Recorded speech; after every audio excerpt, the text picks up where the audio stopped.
¿hasta dónde podemos ver? Parece una pregunta sencilla, pero la respuesta nos lleva a los límites de la física misma. Nuestros ojos pueden ver hasta cierto punto, pero cuando queremos observar cosas más pequeñas, usamos microscopios. Y aquí es donde surge el primer problema: la luz. La misma que nos permite ver el mundo tiene un límite. Imagina que intentas ver algo diminuto, como un solo átomo. La luz visible, con longitudes de onda de entre 400 y 700 nanómetros, es demasiado grande para detectar algo que mide menos de 0,1 nanómetros. Es como si intentas escuchar en una habitación con una pared muy gruesa una conversación. No importa cuánto te acerques, el sonido no puede atravesar adecuadamente, porque las ondas son demasiado grandes para ajustarse al espacio. Por eso usamos microscopios electrónicos, que en lugar de usar luz usan electrones, cuyas longitudes de onda pueden ser muchísimo más pequeñas cuando las aceleramos. Esto nos ha permitido ver átomos e incluso estructuras dentro de ellos. Pero, ¿qué pasa cuando intentamos ver algo aún más pequeño? Si seguimos bajando, los protones y los neutrones están hechos de quark, y ahí incluso nuestros microscopios más potentes encuentran límites. Los quark tienen un tamaño aproximado de 10 a la menos 18 metros, un femtómetro, muchísimo más pequeño que el tamaño de un átomo y el de un electrón. Cuando usamos un microscopio electrónico, los electrones acelerados tienen longitudes de onda que varían dependiendo de su energía. Para electrones típicos con energías de un rango de 100 kiloelectronvoltios, la longitud de onda es aproximadamente de 2,5 por 10 a la menos 12 metros. Esto es mucho mayor que el tamaño de los quarks. Esto significa que los electrones no pueden resolver algo más pequeño que su propia longitud de onda, como son los quarks, que está fuera de su alcance. Por eso se termina viendo como una niebla cuando intentamos acceder a esa información. ¿Y si fuéramos más allá?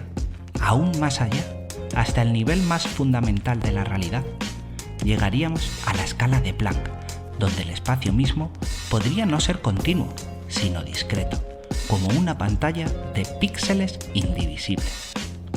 Si el universo es discreto, ¿cómo podríamos verlo? ¿Cómo podríamos demostrarlo si nuestra propia herramienta de observación, la luz, podría ser demasiado grande para detectar estos píxeles fundamentales? ¿Es el vacío tan oscuro porque a esas escalas la luz no se puede reflejar?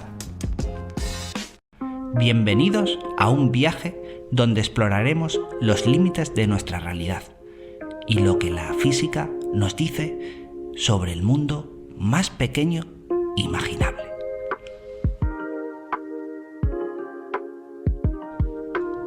Hola amigos, acompáñenme en un nuevo episodio sobre la estructura del universo. Hoy vamos a analizar los problemas que no puede resolver la relatividad, junto con una teoría rompedora, de la que se espera unir definitivamente el mundo cuántico y el mundo macro percibido, la gravedad cuántica de bucles, la teoría que más se acerca actualmente a esta idea de una red cuántica universal.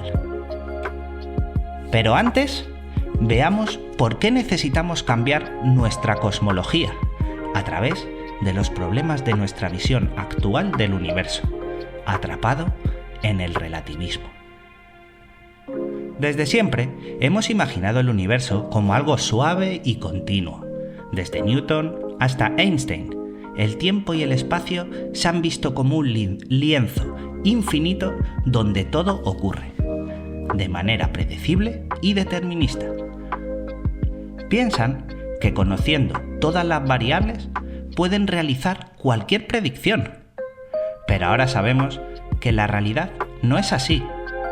En el mundo cuántico es probabilístico por naturaleza y además discreto. Su modelo de universo está en expansión o al menos en movimiento, y parte de un momento inicial, el llamado Big Bang. ¿Y cómo encaja la relatividad, que nos dice que no hay un marco de referencia absoluto? ¿Cómo resuelve la no pérdida de energía de los astros en sus movimientos por el universo? Quieren que pensemos que un evento que sucedió hace 14.000 millones de años mantiene acelerando al universo, y que todo lo que hay en él, sin pérdidas energéticas, y además estira aún el cosmos como si fuera una masa de pizza. Nos piden demasiado a los ateos. Por otro lado, tenemos los agujeros negros. En teoría, son tan masivos que absorben todo a su paso, planetas, sistemas y hasta la luz. ¿Cómo se mantiene la información sin violar las leyes de la física? ¿Cómo se conserva la energía? ¿Es un agujero negro un sumidero de materia? Para tratar de dar alguna explicación a esto, resuelven el problema poniendo toda la materia en su perímetro, en el llamado horizonte de sucesos, que contendría todo lo capturado, incluso la luz, aunque no pudiera escapar de allí, haciendo que la información no se perdiera, teóricamente. El problema es que no son observables en estos estados finales, cuando ya no queda nada a su alrededor. ¿Dónde estaría la luz? ¿Se perdió? ¿Sigue dentro? ¿O se reflejó, como es su comportamiento natural, en el resto de estructuras del universo? Pero si hay algo que preocupa al mundo científico relativista, es que no son capaces de integrar la relatividad en el modelo cuántico. Nuestra visión del cosmos choca con lo que podemos comprobar mediante experimentación real en el mundo de las partículas. No hay órbitas, no hay curvaturas del espacio y todo está cuantizado siguiendo otras reglas. ¿Por qué no nos fijamos en este mundo en vez de imaginar cómo es el universo? Todo encaja en la mecánica cuántica menos la relatividad. La física relativista y sus matemáticas funcionan sorprendentemente bien en el mundo real macroscópico, hasta que nos enfrentamos a ciertos problemas, como el infinito. La mecánica cuántica nos dice que la energía, el momento angular o incluso la información no son infinitamente divisibles, sino que vienen en paquetes mínimos, cuantizados. De ahí la propia palabra mundo cuántico. Pero la relatividad general nos lleva al extremo opuesto. Nos dice que el espacio y el tiempo es continuo y puede doblarse hasta el infinito, creando singularidades en los agujeros negros, en el Big Bang o en los extremos de la expansión del universo. Y es que, en un papel, el infinito puede tener algo de sentido, pero en el mundo real es más difícil de representar. Entre dos números cualesquiera hay infinitos valores posibles. Lo mismo podríamos decir para dos momentos de tiempo, ¿no? ¿Hay infinitos momentos de tiempo entre dos instantes cualesquiera? Tu opinión me interesa. Ponla en los comentarios, os leo a todos y os contesto. Y sinceramente, me ayuda mucho ver si vamos en la dirección correcta. Continuemos. ¿Cómo podría la realidad generar un infinito? En la naturaleza existen estructuras que contienen el infinito en su interior. Se llaman fractales, pero están codificadas de manera compacta. ¿Podría el universo funcionar de manera similar? Todo esto son pequeños detalles, son grietas en la estructura misma de nuestras teorías. Nos aferramos a modelos que funcionan en algunos casos, pero fallan en otros. Y ahí es donde aparece una nueva idea. ¿Y si la solución no fuera pensar en un universo continuo, sino en uno discreto, formado por unidades fundamentales que reconstruyen la realidad? La realidad ya es discreta a nivel cuántico. ¿Por qué el espacio-tiempo debería ser diferente? Piensa en tu pantalla. Los vídeos corren fluidos, pero no son más que fotos moviéndose muy rápido. En última instancia, un vídeo es algo discreto, aunque a todos nos parezca que es algo continuo. Veamos ahora la única teoría que ha conseguido unificar el comportamiento macro y micro del universo.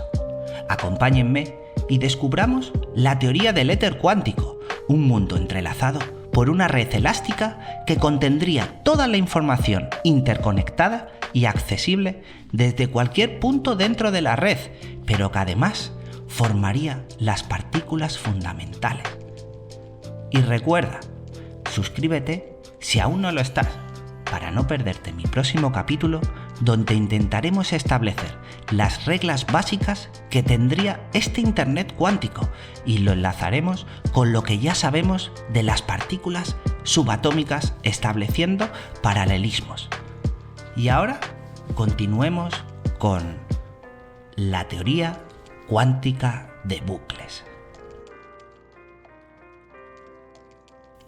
Imaginemos ahora el espacio-tiempo como un lienzo donde todo se sitúa, una red de bloques cuánticos interconectados.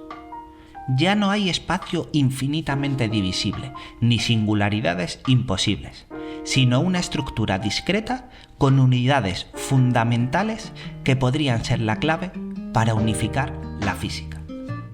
La teoría cuántica de bucles nos dice que el espacio no es una sustancia continua, sino una red de conexiones entre unidades fundamentales. A estas conexiones las llamaríamos redes de lazos o redes de spin, y son la base de toda estructura en el universo. Pero, ¿cómo se construye la realidad a partir de estas redes? Los lazos cuánticos serían los bloques fundamentales del espacio.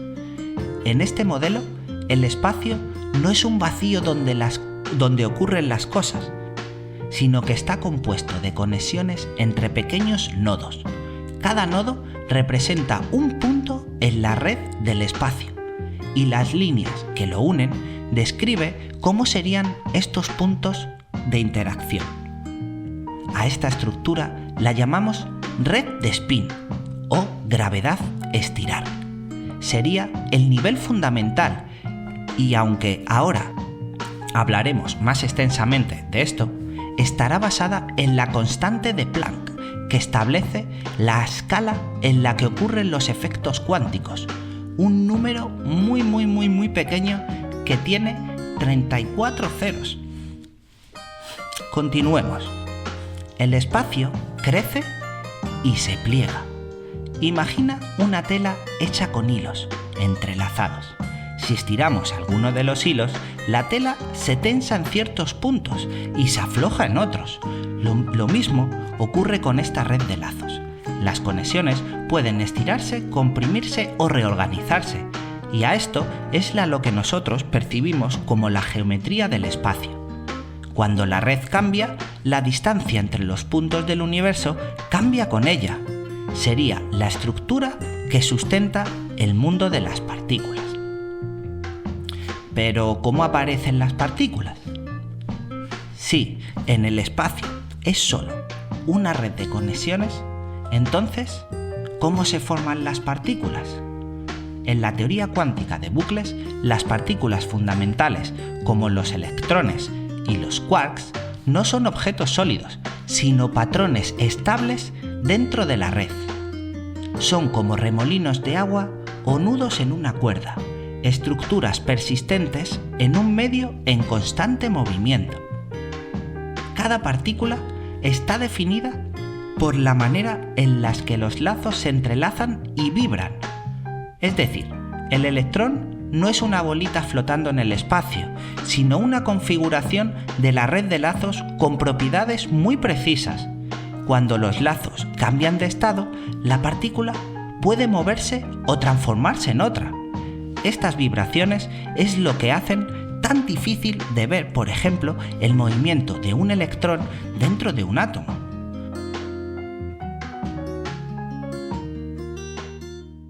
Imagina que estas redes de lazos cuánticos son como los píxeles del espacio-tiempo, pero en lugar de ser simples puntos inertes, pueden interactuar, reconfigurarse y almacenar información. Ahora, si suficientes de estos lazos se entrelazan de una manera estable y determinada, obtendremos algo más grande: los electrones y los quarks, las partículas fundamentales que conforman todo lo que conocemos. Veamos un poquito más detenidamente este proceso. Primero, los lazos cuánticos se organizan en redes de spin, que pueden formar unidades energéticas estables como electrones o quarks. Los quarks se combinan en tríos para formar protones y neutrones, que junto a los electrones crean los átomos. Los átomos, al interactuar electromagnéticamente, forman moléculas, la base de la química. Es decir, que estamos poniendo en juego otras fuerzas fundamentales, unificando más conceptos conocidos dentro de la teoría. Estas moléculas, al agruparse en estructuras más complejas, dan lugar a las células, tejidos, planetas y hasta las estrellas. Finalmente, estas estrellas se agrupan en galaxias y estas en las estructuras cósmicas aún mayores. Pero bueno, ¿qué tamaño tiene la realidad? ¿Cuántos píxeles tiene el universo? Si el universo es como una pantalla digital, la clave es esta. ¿Cuál es la resolución que tendría esta pantalla? En la teoría cuántica de bucles, cada píxel del espacio tiene una escala mínima, el área de Planck, que mide aproximadamente 10 a la menos 35 metros. Eso es miles de billones de veces más pequeño que un protón a esta escala, y el espacio ya no sería continuo, sino que está formado por unidades mínimas, píxeles tridimensionales. Para que te hagas una idea, si un electrón tuviera el tamaño de la Tierra, cada píxel sería más pequeño que un virus. A pesar de estos avances, la gran pregunta sigue siendo: ¿cómo podemos probar experimentalmente que el espacio-tiempo está cuantizado en trocitos? Si logramos encontrar evidencia de una estructura discreta del espacio en los experimentos futuros y más precisos, o en observaciones del fondo cósmico de microondas, entonces estaríamos ante una revolución de nuestra comprensión del universo. Dejaríamos a un lado la relatividad para centrarnos en un universo totalmente discreto. Y si realmente el universo está hecho de estas unidades mínimas, ¿qué significa eso para la realidad misma? ¿Somos patrones emergentes de una gran red cuántica en evolución? ¿Es la realidad un código cósmico? Si todo lo que conocemos está construido sobre esta red de lazos cuánticos, podemos decir que la realidad es un gran sistema de información digitalizada y cuantizada, un código cósmico que se ejecuta en la estructura misma del espacio. Esto es bastante complejo y seguiremos abordando, y cada nuevo descubrimiento lo traeremos al canal. Hasta aquí el vídeo, amigos. Si os ha gustado, dadle al like y suscribiros si aún no lo estáis. Como vemos, este tema tiene mucho para el debate. ¿Podemos realmente pensar que el mundo es digital en vez de analógico? Ponme tu opinión en los comentarios. La realidad es que experimentamos una continuidad. Las cosas pasan una después de otras. No percibimos el movimiento ni de nuestro propio planeta, pero no podemos entender el tiempo sin separarlo del movimiento. Tal vez todo es porque estamos visionando una película en una pantalla en 3D donde tú eres el protagonista y además el que la estás viendo. 3 dimensiones para definir el espacio y una para definirte a ti dentro de la red como una estructura única que interactúa con el resto. Por lo tanto, y como conclusión final, el tiempo sería la evolución de las estructuras dentro de esta red cuántica de bucles.